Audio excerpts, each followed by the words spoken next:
Welcome students to the another class of online class of MSc PG semester 1।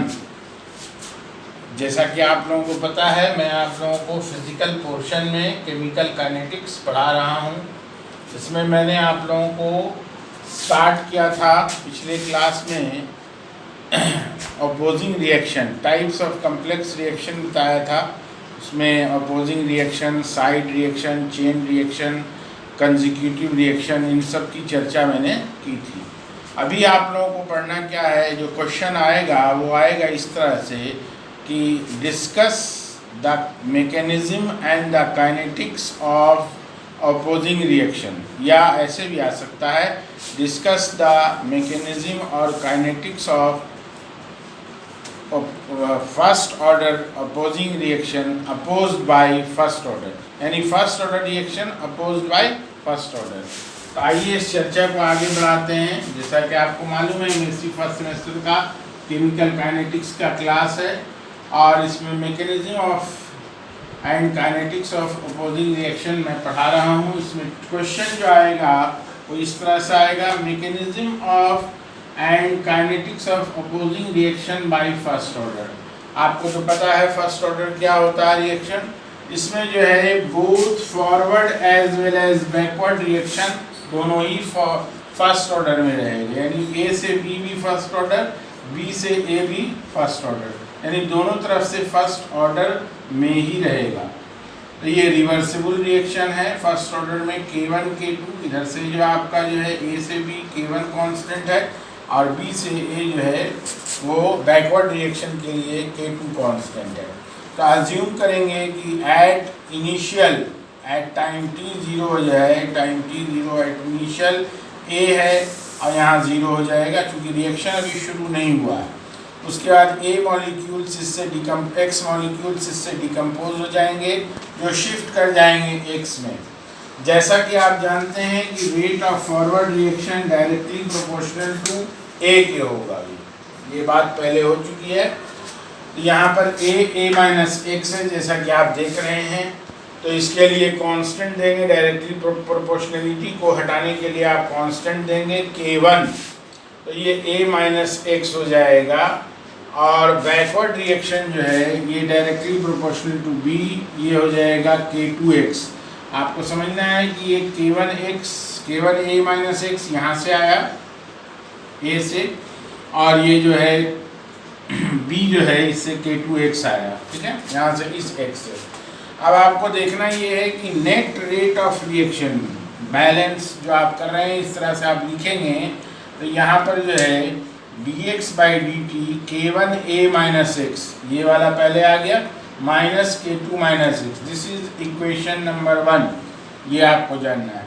अभी यहाँ पर ध्यान देना बच्चों कि आपको यहाँ पर ध्यान दीजिएगा कि एट इक्विलिब्रियम, यानी साम्यावस्था में, जिसको साम्यावस्था या इक्विलिब्रियम कहते हैं, या स्टेट ऑफ स्टेडी प्रिंसिपल कहलाता है ये, कि dx by dt equal to 0, तो x बराबर xe के हो जाएगा। e का मतलब एट इक्विलिब्रियम है, तो dx बाई dt 0 हो जाएगा। यहाँ से देखिए ये इसमें चेंज क्या होगा, जहाँ पर x है वहाँ xe हो जाएगा। देखिए K1 a minus xe, K2 a minus xe, ये वाला K2 को उधर आप ट्रांसफर कर दीजिए, सिंपल मैथमेटिक्स है, माइनस वाला उधर जाके प्लस हो जाएगा।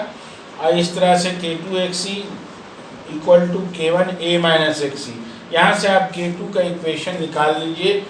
तो ये जो है आपका K1 a माइनस xe और ये जो है xe हो जाएगा। ये इक्वेशन नंबर 1 को आप बिल्कुल ध्यान से रखिएगा, यूज़ आगे होता रहेगा, और 2 को भी। अब आगे की बात करेंगे ये कि इक्वेशन नंबर 2 जो है putting the value of K2 in equation number 1, यानी इसमें पुट करेंगे 1 में, ये 1 इक्वेशन है, दिस इज इक्वेशन नंबर 1। यहाँ पुट कर देंगे तो dx बाई dt, ये आपका जो है 1 इक्वेशन है। यहाँ पर आप K2 की जगह पर जो है उसकी वैल्यू पुट कर दे रहे हैं। अभी आपने देखा K2 बराबर K1 a minus xe by xe है, तो अभी आप यहाँ पर पुट कर रहे हैं, x यहाँ चलाएगा, K1 a minus xe by xe। इसको आप बार बार देखिए, लिखने की कोशिश कीजिए तो और क्लियर समझ में आएगा। वीडियो देखने के बाद। तो ये देखिए, ये आप जो है ये कर लेंगे, एक सिंप्लीफाई करेंगे फर्दर, तो XC जो है ये इस तरह से K1 A माइनस एक्स और ये XC जो है हो जाएगा। और यहाँ से चूँकि XC एक ही चीज़ है, कैंसिल हो जाएगा, K1 A माइनस एक्स। इसको फर्दर जो है आप सिंप्लीफाई कर दीजिए, K1 A XC K1 A x into XC, ये मल्टीप्लाई हो गया, सिंपल मल्टीप्लिकेशन है। और ये माइनस में हो जाएगा, ये माइनस माइनस प्लस हो जाएगा। देखिए ये वैल्यू और ये वैल्यू दोनों एक ही वैल्यू है, दोनों कैंसिल हो जाएगी प्लस माइनस से। उसके बाद K1 निकल जाएगा, ये K1 यहाँ से आपका इक्वेशन इस तरह से आपके सामने चला आएगा। तो इस तरह से आपका फाइनली ये वाला इक्वेशन आपके सामने चलाएगा dx/dt का। अब करना ये है कि इस इक्वेशन को फर्दर जो है dx/x माइनस XC को नीचे पुट कर दीजिए। इसको ये वाला जो आपका पोर्शन है इसको नीचे कर दीजिए, dt को उधर कर दीजिए। इस तरह से फर्दर ये आपके दिमाग में एक मैसेज रहना चाहिए कि आपको किस इक्वेशन पर ध्यान देना है, इक्वेशन नंबर 1 पर और 2 पर, क्योंकि इसकी ज़रूरत आगे पड़ेगी। तो आप देखिए equation number 1 dx/dt equal to K1 A minus x minus K2x, ये इक्वेशन नंबर 1 है। और यहाँ से देखिए K2 बराबर K1 A माइनस XC। अभी तक हम लोगों ने इसका डिस्कशन आज कर रहे हैं हम लोग, ये फ्रेश डिस्कशन है, इस पर ध्यान देंगे आप। और फाइनली आपके सामने जो है ये एक स्टेप यहाँ से ये वाला आया है, इसको भी मैं दोबारा लिखना चाहूँगा। अगर आपको इसको समझना है तो हर चीज़ को समझते जाइए, तो आई थिंक कि आप लोगों को कोई प्रॉब्लम नहीं होनी चाहिए। और इसको देख कर के लिखिएगा, बात और अच्छे समझ में आएगी। छोड़ दीजिएगा कि हाँ वीडियो देख लिया काम हो गया, नहीं, आप देखें, इसको लिखें बार बार, 2 बार 3 बार 4 बार, तो आप जो है याद होने की पूरी संभावना है, वरना संभावना कुछ भी नहीं है। ऑन इंटीग्रेटिंग, इसके बाद जो है ऑन इंटीग्रेटिंग बोथ साइड्स, यानी दोनों ओर इंटीग्रेट करने पर, देखिए उधर हमने छोड़ दिया है बोर्ड पर आपके, आप विजुअल में देखिए और समझते जाइए कि कैसे कैसे इक्वेशन क्या हो रहा है। तो ये देखिए dx x माइनस XC और XC माइनस x, और ये इक्वल टू यहाँ से देखिए K1 A बाई XC, और ये dt जो है ये कांस्टेंट, ये है क्या बोलते हैं, डिफरेंशिएट इसको करेंगे। आपको पता होगा कि इंटीग्रेशन dx का जो होता है x होता है, इंटीग्रेशन dt का भी t ही होगा, तो ये t हो जाएगा। यहाँ से देखिए ये हो जाएगा ln minus ln XE minus x, जिसको log भी कहते हैं, log का बेस e, ऐसे जनरल बेस होता है 10, ये बेस log EX को ln कहते हैं। तो ये देखिए K1 A by XC into T plus I, consider this as equation number 1, consider this as equation number 1। अब हम लोग मान के चलेंगे, एट मान के नहीं, आपको जानना है कि एट टाइम t0 तो x भी 0 होगा, टाइम t0 पर x 0 होगा। तो आपको देखिए ln XE, अच्छा हाँ यहाँ पे एक और चीज़ पॉइंट भी नोटेड, I आप जानते हैं ये कांस्टेंट ऑफ इंटीग्रेशन है, this is known as constant of integration. यहाँ से XE minus x, XE minus 0 हो जाएगा x की जगह पर, और K1 A इन T की जगह 0, और ये हो गया XE प्लस I जो है, इससे एक्चुअली हम लोग I की वैल्यू को निकालने की कोशिश कर रहे हैं। I की वैल्यू निकल जाएगी तो आपका बिल्कुल आधा से ज़्यादा काम निकल जाएगा। कांस्टेंट ऑफ इंटीग्रेशन आप जो है यहाँ पर से निकाल रहे हैं, तो देखिए minus ln XE equal to I हो जाएगा, क्योंकि ये वैल्यू तो 0 हो जाएगी, मल्टीप्लाई बाई 0 हो गया है। तो देखिए putting the value of I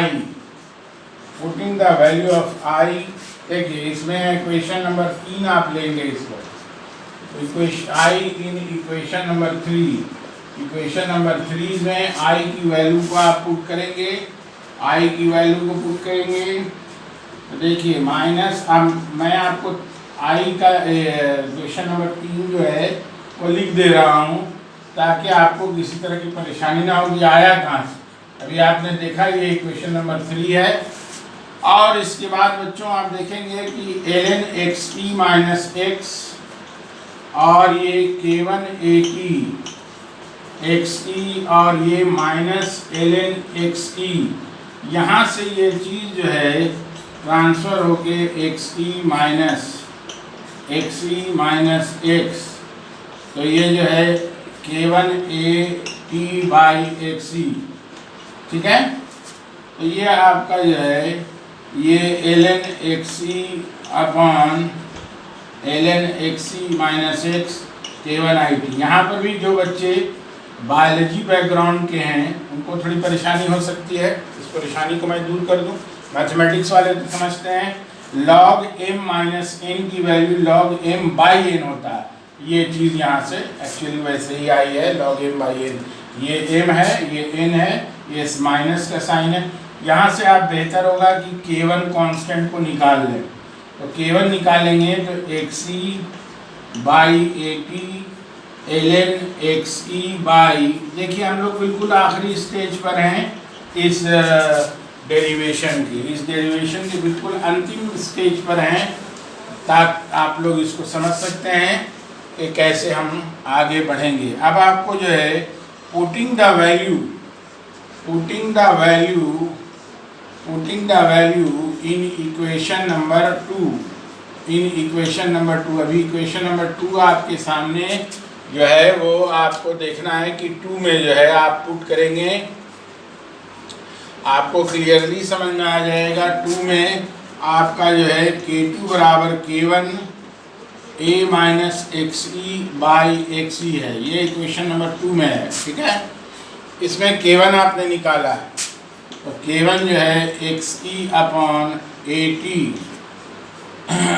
उसके बाद ln xe upon xe minus x, है ना, ये वैल्यू आपके सामने, ये वैल्यू पुट कर दिया हमने, और ये जो है a into a minus xe upon xe। देखिए यहाँ से बच्चों xe and xe will get cancelled, और इसके बाद जो फाइनल नतीजा आपके सामने आ जाएगा k2 का, तो ये आपका आ जाएगा, ये देखिए a माइनस xe इधर चला जाएगा और at यहाँ है, और ln xe upon xe minus x, ये आपका फाइनल इक्वेशन आ जाएगा।